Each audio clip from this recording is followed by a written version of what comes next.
Olá! Hoje a gente vai mergulhar numa das formas de devoção religiosa mais intensas e, olha, fascinante do mundo antigo, que vem direto do livro de Números, o voto do Nazireu.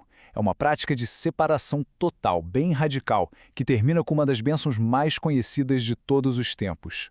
Certo, vamos direto ao ponto. O que exatamente era esse tal de voto de Nazireu? Não era uma promessa qualquer, não. Era um compromisso profundo, por um tempo determinado, que basicamente redefinia a vida de uma pessoa, separando ela para um propósito sagrado. A definição toda gira em torno dessa palavra, separar. O nazireu era alguém que, por vontade própria, se afastava da vida comum para se dedicar totalmente a Deus. E um detalhe bem importante, isso valia tanto para homens quanto para mulheres, o que era bem interessante para a época.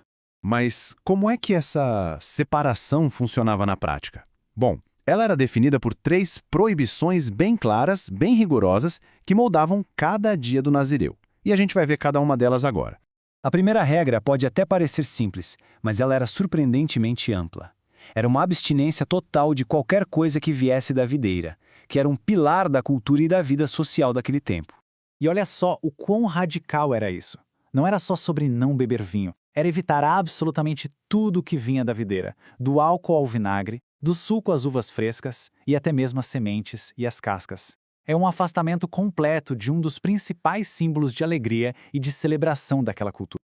A segunda regra era a mais visível de todas, sabe? Um sinal externo para todo mundo ver a dedicação do nazireu. Nenhuma navalha podia chegar perto da cabeça dele.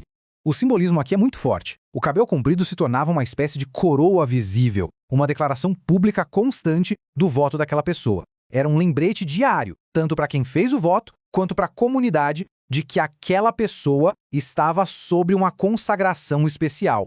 E a terceira e última proibição estava muito ligada à pureza ritual, um conceito central naquela época. O nazireu tinha que se manter completamente afastado de qualquer contato com a morte. A prioridade do voto era absoluta. Essa regra era tão séria que passava por cima até dos deveres familiares mais básicos, como luto por um pai ou uma mãe. E a justificativa era poderosa. A consagração a Deus, que era simbolizada pelo cabelo, exigia um estado de pureza total. Tá, mas e se alguma coisa desse errado? E se um nazireu quebrasse o voto sem querer? Tipo, se alguém morresse de repente perto dele? O texto já previa um procedimento super detalhado para essa purificação. O processo para se purificar era bem metódico. Tinha que raspar a cabeça, fazer sacrifícios específicos, mas o mais impactante de tudo é que todo o tempo de voto que a pessoa já tinha cumprido era perdido. Tinha que recomeçar do zero. Isso mostra a seriedade absoluta desse compromisso. E quando o voto era concluído com sucesso? Bom, quando o período de separação terminava, tinha uma cerimônia bem elaborada que marcava a transição do nazireu de volta para a vida comum. Essa cerimônia envolvia um conjunto bem significativo de ofertas. Não era só um animal, mas uma série de sacrifícios, um holocausto, uma oferta pelo pecado e uma oferta pacífica, tudo acompanhado de pães e outras coisas.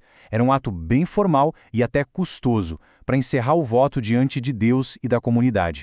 O ritual chegava no seu ponto máximo aqui. O nazireu finalmente raspava a cabeça. E aquele cabelo, o símbolo de todo o período de dedicação, era oferecido no fogo do altar.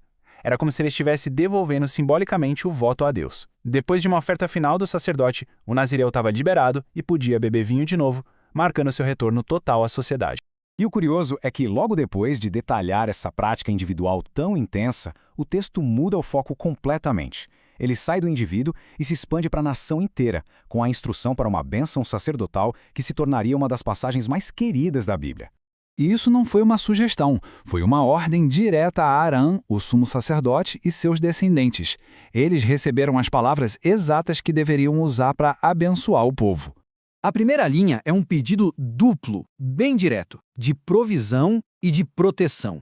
Que Deus conceda o bem e, ao mesmo tempo, proteja de todo o mal. Simples e muito poderoso.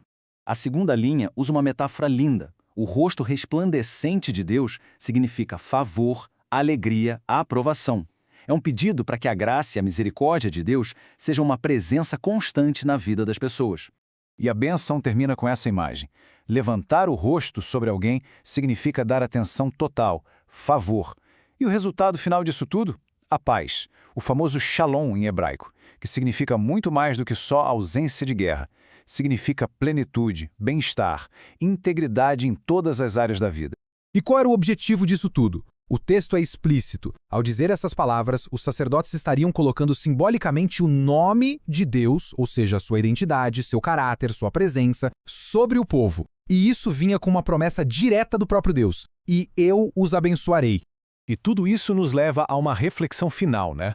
O voto do Nazireu foi uma forma antiga de dedicação visível e radical. Fica a pergunta: que formas de devoção e compromisso radical existem hoje em dia, seja na religião, na filosofia ou em causas pessoais?